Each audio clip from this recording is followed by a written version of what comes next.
Hello students, मैं हूं अनामिका सिंह और मैं स्वागत करती हूं आपका हमारे यूट्यूब चैनल में जिसका नाम है पिनेकल कैरियर इंस्टीट्यूट।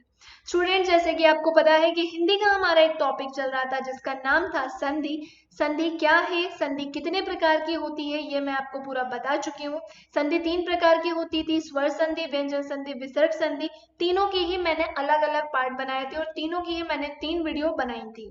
आज मैं उससे रिलेटेड कुछ क्वेश्चंस लेकर आई हूँ, संधि के कुछ ऐसे क्वेश्चन लेकर आई हूँ जो बहुत इंपॉर्टेंट है। एक चीज और कहनी थी आपसे, यदि आपने वो तीनों वीडियो देखी है तो ये 4th पार्ट आपसे बनना चाहिए। ये एक तरह का टेस्ट ही आप समझ लीजिए। वो तीनों वीडियो देखने के बाद आपको मेरे साथ साथ यहाँ पर आंसर देना है। मेरे आंसर देने के पहले आपको आंसर देना है और आपको लास्ट में पूरा टोटल करके मुझे कमेंट बॉक्स में बताना है कि आपके कितने मार्क्स आए। तो चलिए हम स्टार्ट करते हैं हमारी वीडियो को और हमारा पहला क्वेश्चन देखते हैं। अभ्युदय शब्द में कौन सी संधि है? तो स्टूडेंट्स 4 ऑप्शन दिए गए हैं, यड़ संधि, गुण संधि, अयादि संधि या दीर्घ संधि।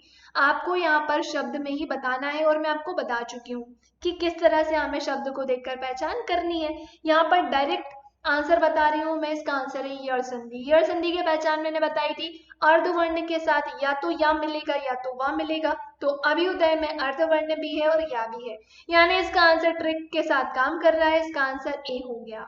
अगले क्वेश्चन की तरफ आते हैं। तेजोमय का सही संधि विच्छेद है। आपको यहाँ पर तेजोमय का विच्छेद करना है। 4 ऑप्शन आपके सामने दिए गए हैं और मैं आपको सही आंसर बता रही हूँ। इसका सही आंसर है तेजः धन्मय। तो ये हो गया दूसरा क्वेश्चन पूरा। स्टूडेंट, चीटिंग नहीं करनी है आपको, मेरे आंसर देने के पहले ही आंसर देना है, बिल्कुल डिफिकल्ट नहीं है ये। प्रश्न नंबर 3 की तरफ आइए अब जल्दी से। रमेश्वरी में प्रयुक्त संधि है।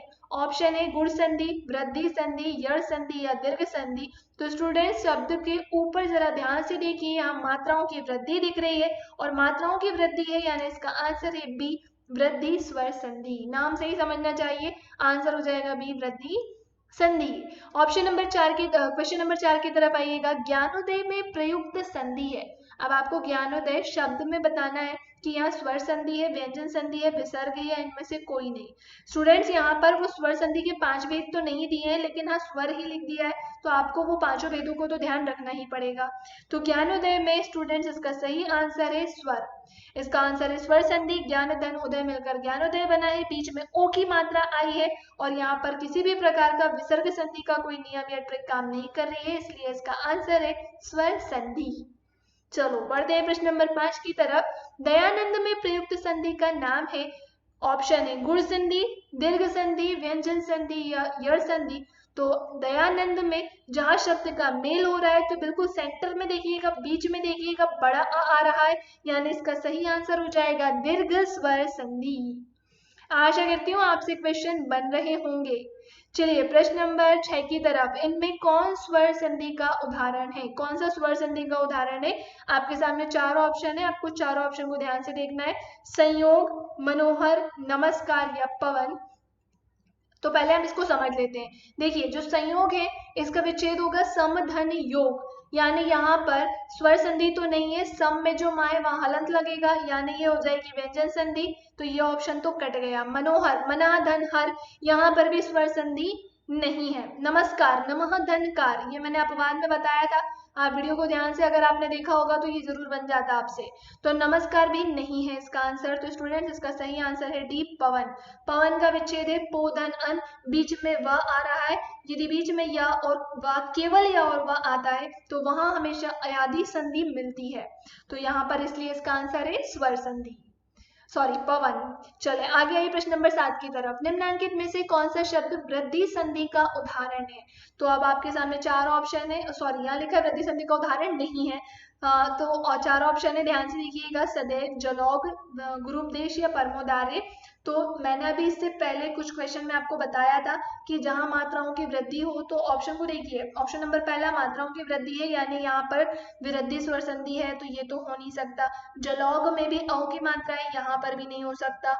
गुरुपदेश में यहाँ पर कोई मात्रा ऊपर तो नहीं है, लेकिन हाँ बीच में यहाँ पर बड़े ऊ की, गुरु का जो रहा है बड़े ऊ की मात्रा आ गई है, तो यानी ये ऑप्शन हो सकता है। और परमोदार्य में मात्राओं की वृद्धि है, तो ये हो नहीं सकता। इसलिए इसका सही आंसर हो जाएगा स्टूडेंट सी, गुरुपदेश, क्योंकि गुरुपदेश में दीर्घ स्वर संधि है। चलिए आगे आइए प्रश्न नंबर 8 की तरफ। पवित्र में प्रयुक्त संधि का नाम है। ऑप्शन है यड़ संधि, गुण संधि, अयादि संधि, वृद्धि संधि। ट्रिक काम कर रही है, बीच में वह आ गया है और दूसरी कोई ट्रिक इसमें है ही नहीं, दूसरी कोई मात्रा नहीं है, तो इसलिए इसका आंसर हो जाएगा अयादि स्वर संधि। यदि अर्धवर्ण के साथ वाह होता तो वो चला जाता यड़ में, लेकिन ऐसा कुछ नहीं है, इसलिए इसका आंसर होगा अयादि। प्रश्न नंबर 9 की तरफ। निरर्थक का सही संधि विच्छेद। आपको निरर्थक का यहाँ पर सही संधि विच्छेद बताना है, तो इसका आंसर हो जाएगा सी, निहि धन अर्थक। ये इसका सही संधि विच्छेद है और निहि धन अर्थक इसका विच्छेद हुआ, यानी इसमें हो जाएगी विसर्ग संधि। पूछा नहीं है लेकिन फिर भी मैंने आपको बता दिया है। प्रश्न नंबर 10 की तरफ आइएगा स्टूडेंट्स। परोपकार में प्रयुक्त संधि का नाम है। परोपकार ऑप्शन है विसर्ग संधि, गुण संधि, वृद्धि संधि या यड़ संधि। तो परोपकार का विच्छेद होता है, परोपकार में जो संधि होगी वह होगी गुण स्वर संधि। क्यों होगी? क्योंकि यहाँ पर धन उपकार को यदि हम मिलाएंगे तो बीच में ओ आ जाएगा और ओ हमेशा गुण में आता है, या तो ए या तो ओ, तो इसलिए यहाँ पर आंसर है गुण संधि। नेक्स्ट आइएगा प्रश्न नंबर 11। निम्नांकित में से कौन सा शब्द स्वर संधि का उदाहरण है? अब आपको बताना है चारों ऑप्शन को देखकर कि कौन सा स्वर संधि का उदाहरण है। ऑप्शन है ए अधोगति। तो अधोगति तो स्वर संधि का नहीं है स्टूडेंट्स, इसका विच्छेद होता है अधः धन गति, तो यहाँ पर विसर्ग संधि है, यानी कि आंसर नहीं है। ऑप्शन नंबर बी देखिएगा उच्चारण। उच्चारण उत धन चारण होता है, यहाँ पर ता में हलंत लगाए, यहाँ व्यंजन संधि है, स्वर संधि नहीं हो सकता। दिग्गज दिग्ग दिग्ग धन गज इसका विच्छेद होता है। सेम यहाँ पर वर्ण रिपीट हो रहे हैं तो ये भी व्यंजन में चला जाएगा। और लास्ट है मनवंतर, यहाँ अर्धवर्ण के साथ वह आ रहा है, यानी यहाँ यड़ संधि है, यड़ है, यानी इसका आंसर क्या हो जाएगा स्वर संधि, क्योंकि स्वर संधि का ये भेद है यड़ संधि। आशा करती हूँ आप भी इतना सोच रहे होंगे और इतना सोच के ही इसका आंसर लगा रहे होंगे। आगे आइएगा प्रश्न नंबर 12 की ओर। अभिषेक का सही संधि विच्छेद है। अभिधन शेख, अभिधन शेख, अभिधन शेख, अभिधन शेख या अभिधन शेख। तो इसका सही आंसर है बी अभिधन शेख। मैंने कहा था ना कि श में बदल जाता है, तो वही चीज यहाँ पर हुई है। चलिए आगे आइएगा प्रश्न नंबर 13। चंद्रोदय में प्रयुक्त संधि का नाम है। चंद्र धन उदय, इसको तोड़िएगा, ये नहीं तोड़ पा रहे हैं तो भैया सेंटर में देखो, बीच में देखो क्या हो रहा है। ऑप्शन है यड़ संधि, गुण संधि, वृद्धि संधि, दीर्घ संधि। तो इसका सही आंसर है बी गुण संधि, क्योंकि बीच में ओ की मात्रा आ गई है। प्रश्न नंबर 14। स्वर संधि के कितने भेद है? बहुत ही आसान क्वेश्चन है, लेकिन ऑप्शन फिर भी पढ़ेंगे हम। 3, 4, 5, 7। तो स्टूडेंट्स इसका सही आंसर है 5। स्वर संधि के 5 भेद होते हैं। संधि के 3 होते हैं भाई, लेकिन स्वर संधि के 5 है। कौन कौन से? दीर्घ संधि, गुण संधि, गुण संधि के बाद यड़ संधि, अयादि संधि और वृद्धि संधि, ये 5 प्रकार की संधि हैं। प्रश्न नंबर 15। निरोग में प्रयुक्त संधि का नाम। स्वर संधि, व्यंजन संधि, विसर्ग संधि, इनमें से कोई नहीं। तो स्टूडेंट्स इसका सही आंसर है विसर्ग संधि। निहित धन रोग इसका विच्छेद होता है। आगे आइएगा प्रश्न नंबर 16 की तरफ। ब्रह्मास्त्र का सही संधि विच्छेद है। बहुत इंपॉर्टेंट क्वेश्चन है, ये कई बार पूछा गया है, तो मैं इसका आंसर बता देती हूँ। इसका आंसर है सी सी में नहीं, सॉरी, इसका आंसर है ए ब्रह्मादन अस्त्र। नेक्स्ट आइएगा प्रश्न नंबर 17। उज्ज्वल का सही संधि विच्छेद है। तो इसका सही आंसर है उत धन ज्वल, यानी बी ऑप्शन बिल्कुल सही है। उज्ज्वल कैसे लिखा है, इसकी शुद्धि से भी क्वेश्चन बनता है, तो इसका ध्यान रखना, दोनों ही जा आधे होते हैं, पूरा नहीं होता है। नेक्स्ट क्वेश्चन की तरफ आइए। भानुदय में कौन सी संधि है? ऑप्शन है व्यंजन संधि, दीर्घ संधि, गुण संधि, वृद्धि संधि, और इसका सही आंसर है स्टूडेंट्स दीर्घ स्वर संधि। क्यों है दीर्घ संधि? क्योंकि भानुदय, मैंने कहा था शब्द जब जोड़ेंगे बीच में ही हमें मात्रा दिखनी चाहिए, आजू बाजू नहीं, और हमने जब जोड़ा तो बीच में बड़ा ओ आया, इसलिए आंसर दीर्घ संधि हो गया। प्रश्न नंबर 19। हरिश्चंद्र में प्रयुक्त संधि का नाम।